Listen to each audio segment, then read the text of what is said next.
Ang alamat ng mahirap at mayaman.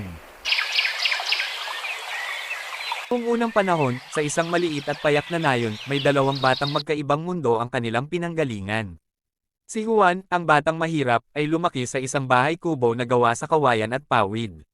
Sa kabilang banda, si Diego, ang batang mayaman, ay nabuhay sa isang malaking mansyon na puno ng kayamanan at luho. Sa kabila ng kanilang magkaibang buhay, nag-cruise ang kanilang landas sa gubat isang araw habang naghahanap ng kahoy para sa apoy. Si Juan, na may simpleng kalooban at matinding sipag, ay naglalakad ng mayroong ngiti sa kanyang labi, samantalang si Diego, na hindi sanay sa hirap at paghihirap, ay nagrereklamo sa bawat hakbang.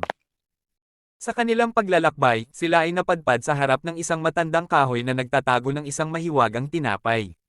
Ang matandang kahoy ay nagsalita sa kanila. Ang tinapay na ito ay hindi ordinaryo. Ito ay magbibigay sa inyo ng kagiliw-giliw na kayamanan, ngunit mayroon itong kondisyon. Ano naman mapapala ko? Sa mga sinasabi mo, may premyo ba? Hindi kasi ako naniniwala sa'yo. Basta ako gutom na, wika ng batang mayaman.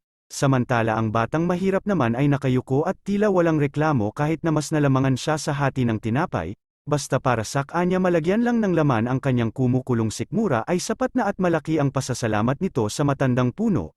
Maraming salamat sa iyo punong kahoy, pinunan mo ang aking kumukulong sikmura, wika ng batang mahirap.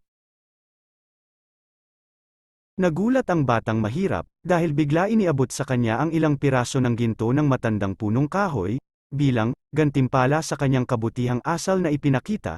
Hindi makapaniwala ang batang mahirap sa kanyang mga nakikita na dati ay pinapangarap lamang niya, at ngayon ay mismong nasa palad na.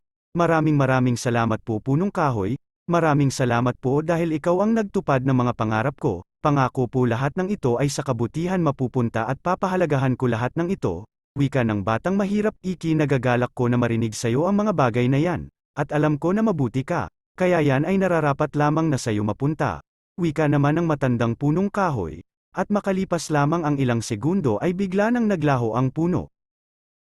Kita sa mukha ng batang mayaman ang labis na pagsisisi, dahil sa masamang ugali na ipinakita nito sa punong kahoy na matanda. Napaupo na lang ang batang mayaman ng may halong kalungkutan, naisip niya na baguhin ang kanyang sarili, alisin ang mga pangit na pag-uugali, hanggang sa nakauwi na ang dalawa at naging magkaibigan na ang batang mahirap at ang batang mayaman. Mula noon hanggang sa ngayon ay masayang naglalaro ang dalawa sa tuwing may bakanting oras ang dalawa. Ipinapakita ng kwentong ito ay maging mabait sa lahat ng ating mga nakakasalamuha, maging tao, hayop o likas na yaman nito.